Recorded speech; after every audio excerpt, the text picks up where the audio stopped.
Staying with education, learning has been disrupted at 147 schools in the Eastern Cape because of an unpaid water bill. The Provincial Education Department apparently owes the Amathole District Municipality a hefty R8 million. It's more than 2 years in arrears. Water has been shut off since the end of February. So what happens now to learning?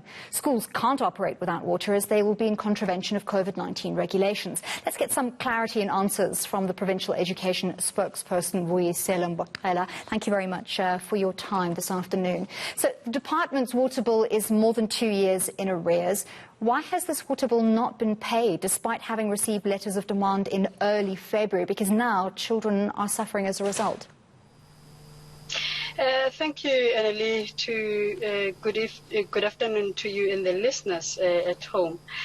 Maybe let's give a bit of a clarity to say it's not necessarily the department that is owing the Amathole District Municipalities, but it's schools that are within the jurisdiction wherein there's a connection to the municipal services. What actually happens is that the department gives schools what is called a funding for norms and standards and money for municipal services.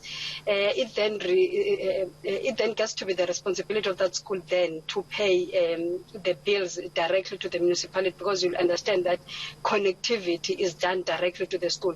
So it's the schools that have not been paying the municipality, and after a long period of time, the municipality interacting with different schools in trying to raise the matter, it is then in that instance that they took a decision then to cut the services to them.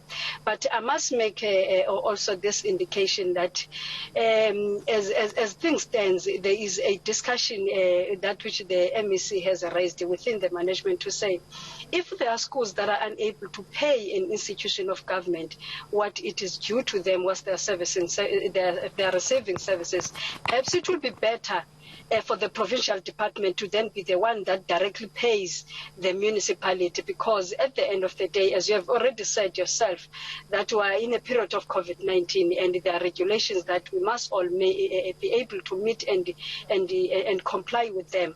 So for now, we are at that point, and by the following week, there's going to be an instruction that is going to be given to the management by the MEC, and further what then must happen in those schools, because what we cannot do is to miss a day not having academic proceedings taking place because of water, and knowing very well, Annalie, that those schools have been given funding by the department to operate. And you remember that even last year it was one of the hot issues that were being put by even the unions to say, before we can go back to schools and open schools, we must make sure that at least we comply to COVID-19 regulations.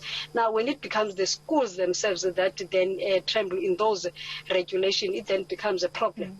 I'm going to jump in here. So we'll have to await the outcome of that intervention. But in the meantime, I want to find out from you, have these schools been closed in the interim? Because we know that they cannot still remain open without water, because, as we've said in that introduction, they would be in contravention of COVID-19 protocols. So have they been closed? Yes, many of them, Annalie, have started closing as of last week, towards the end of the week, and some were making some individual provision of taking water from centers where communities are also getting water, that is in the public water tanks. But that is not what should be happening, because they do have a provision that have been given by the department through giving them funding and them expected to then pay the municipalities. Because if I may maybe take you a little bit back, when we were to open schools last year, we had 766 tanks that were given by Water and Sanitation in responding to only the schools that indicated that they are not connected to the grid of the municipalities. And when those schools were given water, they were the only one in the entire province that indicated that they need water tanks.